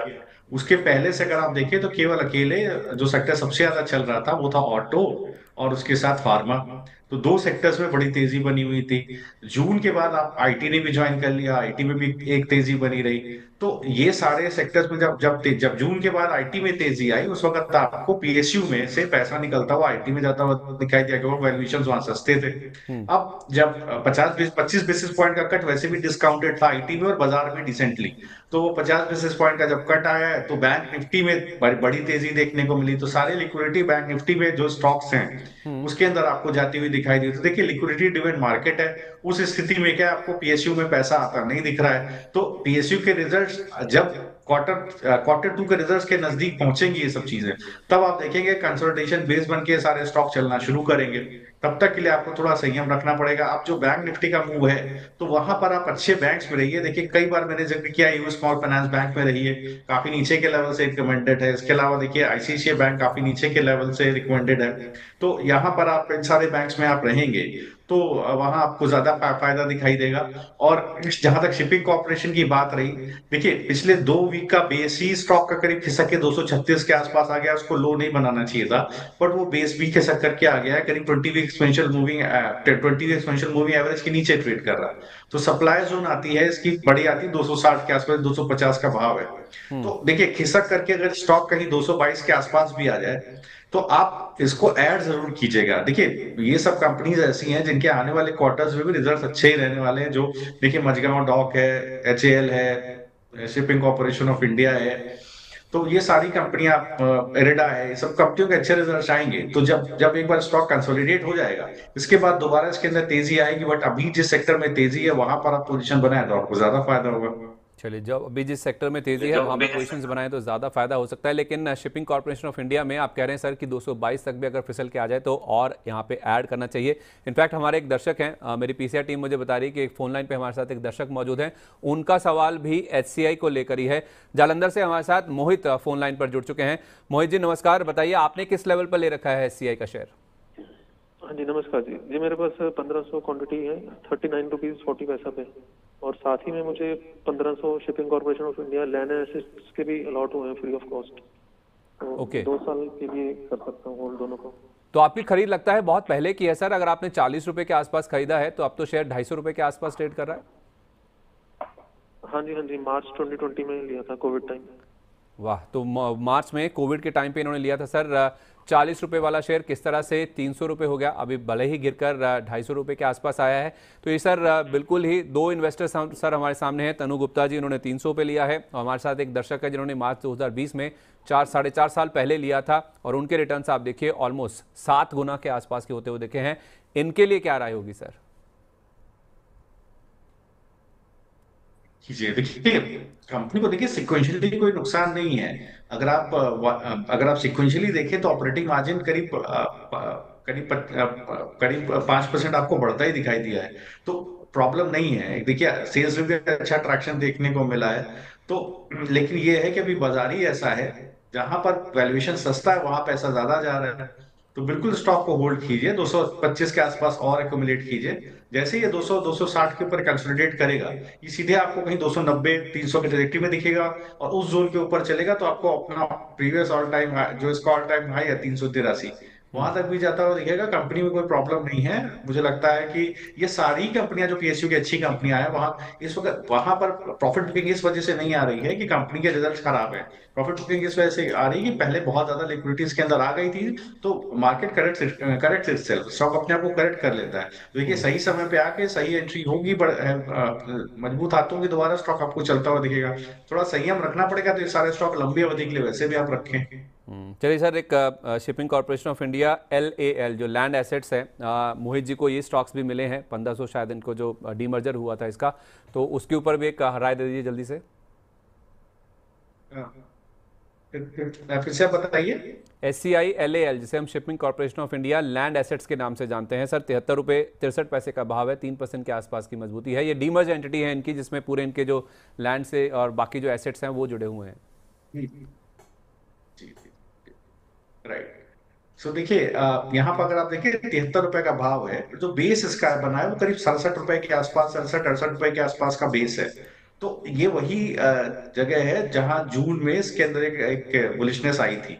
तो देखिए वहां तक का स्टॉक गिर सकता है जब कभी 67, अभी 73 रुपीज का भाव है, 67 68 69 के जोन के पास आप इसको ऐड कीजिए। एक स्टॉप लॉस थोड़ा नीचे का रखिएगा, समय अराउंड 59 का। धीरे धीरे करके स्टॉक आपको दोबारा रिकवरी में दिखेगा। ट्रेंड नेगेटिव नहीं है स्टॉक का। ट्रेंड नेगेटिव तब होता है जब हायर हाई हायर लो का ट्रेंड निगेट हो जाता है, लेकिन उसमें ऐसा कुछ भी नहीं है। 67 68 पे सपोर्ट है, वहां खरीदेगा। सप्लाई जोन बनता है इसका 80 रुपए के ऊपर, तो जैसे 80 के 80 रुपए के ऊपर चलना शुरू करेगा, ये दोबारा आपको 9600 के जोन में दिखेगा। चलिए ठीक है सर, तो ये तो बात हुई शिपिंग कॉर्पोरेशन ऑफ इंडिया और इसकी जो लैंड एसेट से जुड़ी हुई कंपनी है HCI LAL, इन दोनों के ऊपर दो अलग अलग तरह के हमारे साथ दर्शक थे, इन्वेस्टर थे, जो एक तो 300 रुपये पर जुड़े हुए हैं SCI में, और दूसरे जिन्होंने 40 रुपये पर लिया है, लेकिन 4.5 साल पहले लिया है, और उनको हो रही है 7 गुना के आसपास की कमाई। चलिए इसी पॉजिटिव नोट पे हमारा जो एक अगला सेगमेंट है उसकी ओर बढ़ते हैं, छोटे शेयर ऊंची छलांग।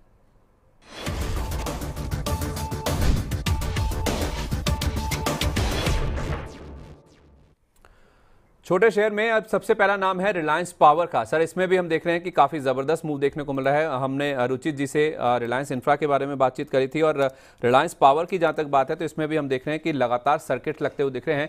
मुझे याद है सर, हमने ट्रेंडिंग स्टॉक्स में स्टॉक को कवर किया था, मैंने आप ही से राय ली थी। आपने कहा था कि 33 रुपये के ऊपर स्टॉक में ज़बरदस्त एक्शन देखने को मिलेगा, 36 और 40, अगर मुझे सही याद है तो ये आपने अगले टारगेट इस स्टॉक के लिए बताए थे। और उस दिन 32 रुपये 97 पैसे का लेवल था, 5% का जो सर्किट लगा था। 36 तो पार हो गया सर, 40 आना तय है सर, चार्ट पे नजर आ रहा है अभी भी 40 आएगा इसका, बिल्कुल 40 का भाव आएगा। बिल्कुल बने रहे। जो बेसिकली ट्रेंड इसका शुरू हुआ था 27 रुपए के आसपास, वो कंप्लीटली 40 रुपए पे होता है। तो 40 रुपए का भाव तो बिल्कुल इसके अंदर आएगा, अगर कोई है तो बिल्कुल पोजीशन मेंटेन रखे। ठीक है, तो 40 रुपये का टारगेट है, अभी भी इंटैक्ट है। हमने इसको 33 रुपये के आसपास भी कवर किया था और उस समय 36 रुपये और 40 रुपये के लेवल बताए गए थे और 36 रुपये का टारगेट आ चुका है। 40 रुपये के लेवल अभी भी स्टॉक में आ सकते हैं। स्टॉप लॉस क्या होगा सर, जिनके पास पोजीशन है या जो लेना चाहते हैं? स्टॉप लॉस थोड़ा डीप हो जाता है क्योंकि यहाँ एक ब्रेकआउट बना है, तो स्टॉप लॉस थोड़ा सा डीप हो जाता है। आप क्या करें, अगर आपको स्टॉप लॉस रखना है तो स्टॉप लॉस आप रखें 32 रुपए के आसपास, लेकिन बाय ऑन डिप्स की स्ट्रेटजी रखें, ऐड करें, ट्रेंड अपना 40 रुपए का पूरा करेगा स्लोली एंड ग्रेजुअली। ऐसा कुछ मोमेंटम इंडिकेटर में नहीं है जो कि स्टॉक को गिराए, ना ही प्राइस एक्शन में है, ना ही मोमेंटम इंडिकेटर्स में। लेकिन अगर कोई गिरावट होती तो 32 रुपए के आसपास 20 को एक्यूमुलेट कर लीजिएगा, ये आपको धीरे धीरे करके 40 रुपए लेकर के जाएगा। चलिए ठीक है सर, 40 रुपये का टारगेट आ जाएगा, लेकिन 32 रुपये का स्टॉप लॉस लगाना ना भूलें। रिलायंस पावर में 5% के ऊपरी सर्किट लग रहे हैं। गोपाल स्नैक्स, इस स्टॉक में हम देख रहे हैं कि आज लो लेवल से कुछ रिकवरी की कोशिश हो रही है। 375 रुपये के आसपास का भाव फिलहाल देखने को मिल रहा है। 392 इसका 52 वीक हाई था, जहां तक ये जाने की कोशिश कर रहा है। एक महीने में 8% के आसपास का अपमूव स्टॉक में आया है और एक साल में अगर आप देखेंगे तो एक रेंज में ही ये स्टॉक आपको ट्रेड करता हुआ नजर आएगा। महज 3-3.5% के आसपास का ही अपमूव स्टॉक में देखने को मिला है। चार्ट्स क्या बता रहे हैं सर गोपाल स्नैक्स में, जिनके पास हैं या फिर जो फ्रेश एंट्री करना चाहते हैं, दोनों के लिए राय दीजिए। जी तो बिल्कुल, अगर आप देखेंगे स्टॉक को तो मुझे लगता है जो अभी इसके अंदर ब्रेकआउट बना है, ये बेसिकली एक फॉलिंग ट्रेंड लाइन थी करीब अगस्त से। वो एक उसका एक ब्रेकआउट है, तो अब ये ब्रेकआउट सस्टेन होगा, थोड़ा बहुत गिरावट हो सकती है। जनरली ब्रेकआउट में थ्रो बैक्स आते हैं, हो सकता है स्टॉक गिर के दोबारा आपको 355 345 रुपए की जोन में दोबारा गिरते हुए दिखाई दे, लेकिन परेशान नहीं होना है। 338-40 के पास इसका बेस है। ये अगर आप लंबा आप चलाना चाहते हैं तो आपको थोड़ा सा बेस नीचे खींचना पड़ेगा। ये स्टॉक जिस तरह से चला है, ये अपना ऑल टाइम हाई 392 तोड़ेगा और धीरे धीरे 430 के ट्रेजेक्टरी में जाता हुआ दिखाई देगा। तो आपको क्या करना है, इसको अपने बना करके रखना है पोजीशन। तो करीब यहाँ से मान लीजिए करीब 15-1% का अपसाइड इसके अंदर अभी बाकी है। 15% का अपमूव गोपाल स्नैक्स के स्टॉक में भी देखने को मिल सकता है। वोडाफोन आइडिया ये अगला स्टॉक है, जहां पे हम देख रहे हैं कि आज कुछ ब्रोकर्स की रिपोर्ट आई है जिसका इम्पैक्ट देखने को मिला है। कल का न्यूज़ फ्लो तो हमने आपको बताया था कि एजीआर को लेकर, एजीआर बकाये को लेकर सुप्रीम कोर्ट ने किसी भी तरह से जो रिकम्प्यूटेशन है, दोबारा गणना को लेकर इनकार कर दिया है कि ऐसा नहीं होगा। तो इनको जो जितना भी भुगतान डीओटी की ओर से बोला गया है वो करना होगा। आज नोमुरा की एक रिपोर्ट आई जिसमें उन्होंने जो रेटिंग है उसे अपग्रेड किया है, न्यूट्रल से बढ़ाकर खरीदे किया है। लक्ष्य 15 रुपये का रखा है और कल हमने देखा था इस स्टॉक ने 10 रुपये का जो 52 वीक लो है वो टच किया था और आज ये शेयर 9 रुपये 80 पैसे के भी नीचे फिसला है। 11 रुपये एफपीओ का प्राइस है, उसके नीचे तो स्टॉक गया ही है। लेकिन नोमुरा का मानना है कि जितनी हाल फिलहाल गिरावट हो चुकी है, 2 दिन में शायद 20-24-25% के आसपास गिर चुका है। और दूसरा, जिस तरह का इस पूरी टेलीकॉम इंडस्ट्री का स्ट्रॉन्ग आउटलुक है, बिजनेस आउटलुक है, उस वजह से यहां पे खरीदारी करने के मौके बनते हैं। और यूबीएस ने भी 12 से 24 रुपए की रेंज दी है। 12 रुपए फेयर वैल्यू है और ऊपर में जो टारगेट प्राइस है वो 24 रुपए के आसपास के हैं। तो शेयर में सर आज हमने कोई बहुत बड़ी उछाल तो नहीं देखी है, लेकिन अगर आप इसका चार्ट देखेंगे तो लोअर लेवल से काफी अच्छा उछाल स्टॉक में देखने को मिला है। तो 9 रुपए 89 पैसे वाला जो शेयर है अब हो चुका है 10 रुपए 29 पैसे के आसपास रिकवर होके। तो छलांग नहीं लगाई है, लेकिन रिकवरी बहुत अच्छी देखने को मिली है। क्या ये रिकवरी सस्टेन करेगी? और जिनके पास है या जो खरीदना चाहते हैं, जिन्होंने 19 रुपए के आसपास के लेवल्स भी देखे थे, अब 10 रुपए के आसपास आ गया, उनको एक स्टॉप लॉस दे दीजिए कि इसके नीचे चले जाए तो प्लीज निकल जाएं। मुझे याद पड़ता है हम लोगों ने डिस्कस किया था करीब 13 रुपए 50 पैसे के आसपास की 14 रुपए 60 पैसे स्टॉप लॉस लगाई। मुझे लगता था 11 रुपए 80 पैसे तक तो गिरेगा ही। मुझे उस वक्त अब वो 11.80 का भी जो सपोर्ट था उसने तोड़ दिया और 10 रुपए 33 पैसे के आसपास का ट्रेडिंग कर रहा है। कोई पुल बैक आता है तो 11.80 के पास दोबारा इसमें शॉर्ट्स बन सकते हैं और ये और नीचे की तरफ खिंच सकता है। मुझे लगता है कि इसको अभी प्ले नहीं करना चाहिए। मोमेंटम इंडिकेटर्स ऑब्वियसली ओवरसोल्ड हैं, लेकिन ये ओवरसोल्ड होने के बावजूद मुझे रैली का साइन इसमें, मतलब एक रिकवरी का साइन मुझे नहीं दिख रहा है। मुझे सेल ऑन राइज का ही साइन दिख रहा है। मुझे लगता है कि एक रिकवरी, छोटी सी रिकवरी आप माने तो 10 रुपए 34 पैसे से 11 रुपए 80 पैसे तक की एक रिकवरी आप प्ले कर ले। वो करीब जो बहुत ही शॉर्ट टर्म का काम कर रहा है, 15% की रैली है 11 रुपए 80 पैसे, लेकिन 11 रुपए 80 पैसे पे निकल जाए, वहां जरूर निकल जाए, क्योंकि वो एक ब्रेकडाउन जोन है। कई बार इस तरह का ब्रेकडाउन आता है तो पुल बैक्स आते हैं। तो 11.80 पे आएगा स्टॉक, अगर तो 14-15% आपको मिल जाएगा, वहां निकल जाइए। 11.80 के ऊपर सस्टेन करे थोड़ा समय, कम से कम 2-4 दिन, तब आप इसको दोबारा खरीदिए। तब हो सकता है दोबारा आपको 14 रुपए 20 पैसे 14 रुपए 60 पैसे तक भी जाता दिखे, बट बहुत मुश्किल है। स्टॉप लॉस क्या बताया सर, जिनके पास पोजीशन है, जो जो बने हुए हैं वो? तो बस यही आप स्टॉप लॉस 9 रुपए 80 पैसे का ही रख लीजिए सर, जो इस वीक का लो है। क्योंकि मैं बहुत पॉजिटिव नहीं हूँ, मुझे लगता है जो भी पुल बैक आएगा वो टेक्निकल पुल बैक होगा, वो 11 रुपए 80 पैसे तक इसको खींच करके लेकर के जाएगा, वहां अपनी पोजीशन छोड़ जरूर दीजिएगा। तो पुल बैक 11 रुपये 80 पैसे तक जा सकता है, वहां अपनी पोजीशन से आप निकल जाइए। 9 रुपये 80 पैसे जो कि आज का लो है, उसके आसपास का ही आप स्टॉप लॉस लगा के चल सकते हैं। कल भी हमने आपको बताया था कि 10 रुपये और 9.5 रुपये ये इंपॉर्टेंट सपोर्ट लेवल्स है, जो कि टेक्निकल एनालिसिस के लिहाज से इस स्टॉक के लिए निकल के सामने आ रहे हैं। वक्रांगी, इस शेयर में भी हमने देखा है कि इस हफ्ते काफ़ी अच्छा अपमूव बनता हुआ दिखा है। इन्होंने स्टार हेल्थ इंश्योरेंस के साथ एक करार किया है, उसके बाद स्टॉक में अपमूव बना था। कुछ फंड रेजिंग की भी योजना है, इनकी बोर्ड बैठक होने वाली है, और उसके चलते हमने देखा है कि स्टॉक में पिछले एक साल में तो ये 40% के आसपास चला है, और पिछले अगर आप 5 दिन का भी मूव देखेंगे तो करीब 10% के आसपास की तेज़ी आपको पिछले 5 दिन में नजर आएगी, और 6 महीने में भी आप देखें तो 20% के आसपास की तेज़ी स्टॉक में देखने को मिल चुकी है। छोटा टिकट साइज है सर, रिटेल निवेशक बहुत ज़्यादा अट्रैक्ट होते हैं। पहले तो ये बताइए कि इस शेयर में किसी को रहना चाहिए, और जिनके पास है उनको क्या करना चाहिए? सब रहना तो नहीं चाहिए सही मामले में देखा जाए, क्योंकि बेसिकली एक तरह से देखा जाए मेजरली कॉर्पोरेट एजेंट है कंपनी। कंपनी को अगर देखें तो बीएफएसआई एटीएम सेगमेंट में, ई कॉमर्स लॉजिस्टिक्स में कंपनी के पास कॉर्पोरेट एजेंसीज हैं। तो उसके अंदर पीएसयू बैंक्स है, इंश्योरेंस है, जिसमें केयर हेल्थ है, एचडीएफसी, आदित्य बिरला है, टाटा एजी है, और दूसरा जियो बिल पे, अमेजोन, फेडेक्स वगैरह से, नेटमैक्स वगैरह से इसके टाइप्स हैं। तो इस तरह के बिजनेस में देखिए कोई एंट्री बैरियर बहुत लो होता है और कंपटीशन बहुत हाई है।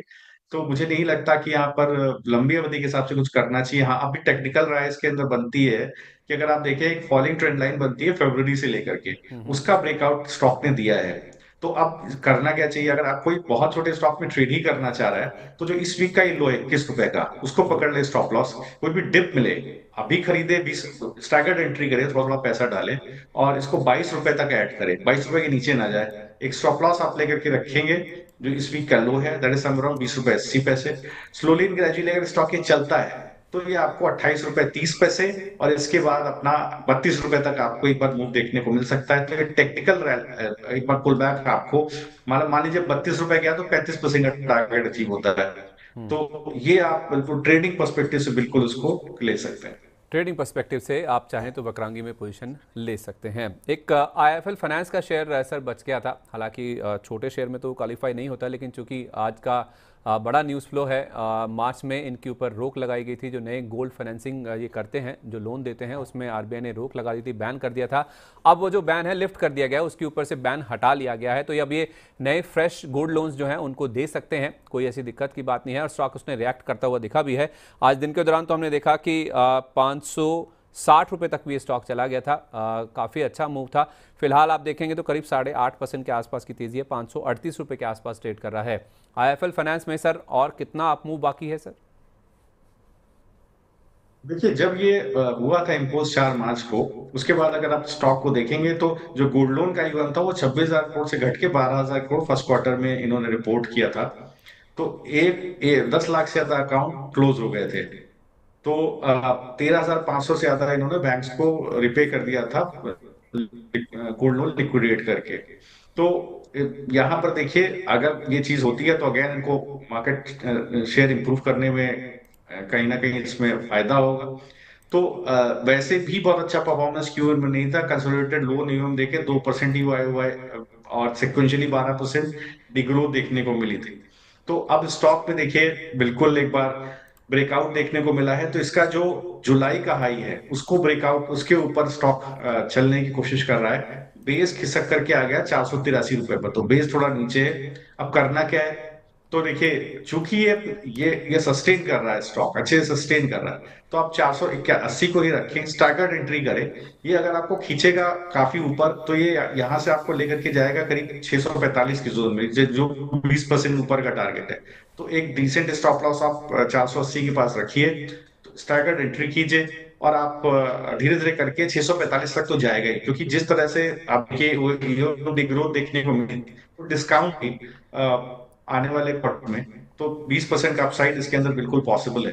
तो टारगेट आप अपना रख सकते हैं 640। 640 का टारगेट, 480 रुपये का स्टॉप लॉस रखें। IIFL फाइनेंस में अभी भी तेजी बाकी नजर आ रही है स्टैगर्ड वे में, यानी कि आप धीरे धीरे इसमें खरीदारी करके चल सकते हैं। इस बीच आज एक बाजार का अपडेट आपको देते हैं। 25,700 का लेवल जो है, जो निफ्टी ने पार किया है 25,725.60, ये नया रिकॉर्ड हाई लेवल है जो कि निफ्टी ने आज के सेशन में टच किया है। और बैंक निफ्टी तो रिकॉर्ड हाई टच कर ही रहा है, आज 53,500 का लेवल भी पार हुआ। 53,559 का जो लेवल है वो बैंक निफ्टी ने नए रिकॉर्ड हाई के तौर पर लगाया है। तो नए रिकॉर्ड हाई पे बाजार है। हफ्ते का आखिरी कारोबारी दिन होने के बावजूद इतनी बढ़िया खरीदारी हो रही है, तो इस बेहतर मौके का सबसे अच्छा फायदा इसी तरह से उठाया जा सकता है कि सर आप भी बता दीजिए कौन से स्टॉक्स हैं जहां पे आप रिकमेंड कर रहे हैं कि अभी खरीदारी करनी चाहिए। मैं थोड़ा सा अलग हटके यहाँ पर स्टॉक देना चाहूंगा। एक एनटीपीसी पे जरूर ध्यान रखिएगा। टेक्निकली आप देखेंगे तो पिछले 8 वीक के कंसोलिडेशन जोन का ब्रेकआउट दिया स्टॉक ने, और सबको पता है कि लार्जेस्ट पावर जनरेटर है, एक बड़ी सप्लाई है स्टेट पावर यूटिलिटीज को। और लंबे अवधि में भी देखेंगे तो 2024 से 2028 के बीच में जो पावर डिमांड है वो 7% कैगर से ग्रो करने का अनुमान है। इसके एक सब्सिडियरी है NTPC green energy, renewable sector में काम करती है, उसका एक आईपीओ आ रहा है। तो कंपनी करीब 10,000 करोड़ रुपए रेज करना चाहती है। फ्रेश इशू है, इसमें कोई भी ऑफर फॉर सेल नहीं है, एग्जिस्टिंग इन्वेस्टर इसमें कुछ छोड़ने वाला नहीं है। और करीब 7500 करोड़ रुपए डेट रिपेमेंट में कंपनी का यूज होगा। रिन्यूएबल एनर्जी का अच्छा बिजनेस है, पोर्टफोलियो बहुत स्ट्रांग है। अगर आप देखेंगे तो अच्छा रेवेन्यू, अच्छा एबिटा ग्रोथ, और चूंकि क्रेडिट रेटिंग बहुत अच्छी है तो लो कॉस्ट ऑफ कैपिटल रहती है इस कंपनी की। और जिस सेगमेंट में काम कर रही है रिन्यूएबल एनर्जी, वहां पर आप देखिए बहुत अच्छी ऑर्डर बुक सब कंपनीज की, हम लोग कई बार इसको डिस्कस कर चुके हैं। तो स्टॉक को बिल्कुल पकड़ लीजिए। मुझे लगता है करंट मार्केट भाव पर भी खरीदा जा सकता है। 402 का स्टॉप लॉस लगाइए। 473 के टारगेट 10% ऊपर के कम से कम आपको देखने को मिलेंगे। दूसरा है केपीआर में। अगर आप केपीआर को देखेंगे तो मैं काफी इसको समझने की कोशिश कर रहा था, लेकिन मुझे ऐसा कुछ इसके अंदर फंडामेंटली देखने को नहीं मिला। बट टेक्निकल एक बड़ा ब्रेकआउट मुझे जरूर इसके अंदर देखने को मिला। टेक्सटाइल अपैरल के अंदर कंपनी का मेजर काम है। इसके अलावा शुगर एंड एथेनॉल में भी कंपनी काम करती है, और जो ग्रीन पावर प्रोजेक्ट है वो बेसिकली इसके खुद के फैसिलिटीज को ही पावर सप्लाई करते हैं। और अगर आप परफॉर्मेंस देखें तो फर्स्ट क्वार्टर का परफॉर्मेंस देखें तो फ्लैटिश रेवेन्यू रहा था 1610 करोड़ के आसपास, और EBITDA मार्जिन भी अगर आप देखें तो 20% के आसपास फ्लैटिश रहा था। तो मुझे लगता है यहाँ पर, लेकिन अगर आप स्टॉक को देखें तो एक अच्छा प्राइस वॉल्यूम ब्रेकआउट स्टॉक के अंदर देखने को मिला है। 934 का भाव है, डिस्क्लोजर है, क्लाइंट्स को रिकमेंडेड था नीचे के भाव पर। तो 872 का स्टॉप लॉस है, थोड़ा डीप हो गया, बट आप स्टैगर्ड एंट्री कर सकते हैं, बाय एंड डिप्स रख सकते हैं। 1080 का टारगेट है, 15% ऊपर का। मुझे लगता है यहाँ पर रैली हो सकती है फर्दर।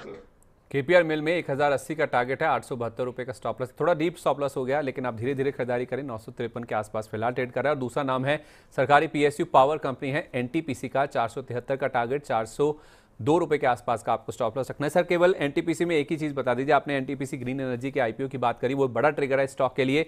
उस आईपीओ में सर मैं जो रीड कर रहा था, उसका जो ऑफर डॉक्यूमेंट है उसके हिसाब से 10% कोटा इनके शेयर होल्डर्स के लिए रिजर्व्ड है। तो जो शॉर्ट एक कह सकते हैं कि अलॉटमेंट चाहते हैं एनटीपीसी ग्रीन एनर्जी के आईपीओ में, अगर वो उम्मीद कर रहे हैं कि ओवर सब्सक्रिप्शन होगा, उनको नहीं मिलेगा, लॉटरी होगी, तो उस लिहाज से क्या शेयर होल्डर कोटा में एलिजिबल होने के लिए अभी से एनटीपीसी में खरीदारी कर सकते हैं इन एंटिसिपेशन की आपको शेयर मिल जाएंगे शेयर होल्डर कोटा में? तो देखिए बिल्कुल हो सकता है स्टॉक में इसी वजह से एक वीकली ब्रेकआउट है, वीकली चैनल का ब्रेकआउट है। स्टॉक शायद इन सब चीजों को एंटिसिपेट कर रहा है, स्टॉक के अंदर चल रहा है। तो बिल्कुल ये बिल्कुल सही स्ट्रेटजी रह सकती है।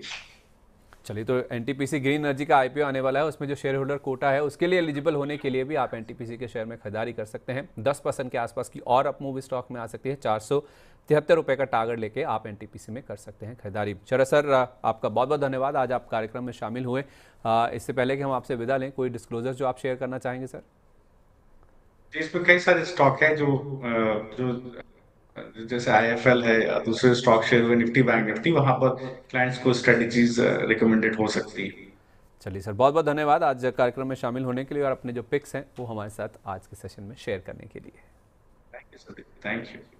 तो बीच बाजार में आज के लिए इतना ही। बहुत सारे दर्शक हैं जो कि अभी भी अपने सवाल हमारे साथ शेयर कर रहे हैं। बाजार रिकॉर्ड हाई पर है, निफ्टी ने नया रिकॉर्ड हाई लगाया, आज बैंक निफ्टी भी अपने नए उच्चतम स्तर पर पहुंचता हुआ नजर आया, लेकिन बहुत सारे दर्शक हैं जिनके पोर्टफोलियो अभी भी ब्लीड कर रहे हैं, जिनमें नुकसान हो रहे हैं। बहुत सारे स्टॉक्स में इनफैक्ट उनको घाटा होता हुआ नजर आ रहा है। तो अभी भी अगर आपके मन में कोई सवाल है, कोई सवाल आपके हम नहीं ले पाए हैं तो क्षमा चाहते हैं, लेकिन 1 बजे विपुल जी आपके लिए हेलो मनी 9 लेकर आएंगे। अपने सवाल आप पोस्ट करते रहिए, आपके सवालों को 1 बजे विपुल जी की ओर से एड्रेस किया जाएगा। तो आप जुड़ना मत भूलिएगा। हेलो मनी 9 मेरा सवाल है में 1 बजे। शुक्रवार का दिन है, आखिरी कारोबारी दिन है, लेकिन बाजार में ज़बरदस्त मोमेंटम देखने को मिल रहा है। तो इसी हाई नोट पे हम आपसे विदा लेते हैं, फिर आपसे सोमवार को मुलाकात होगी। तब तक के लिए नमस्कार।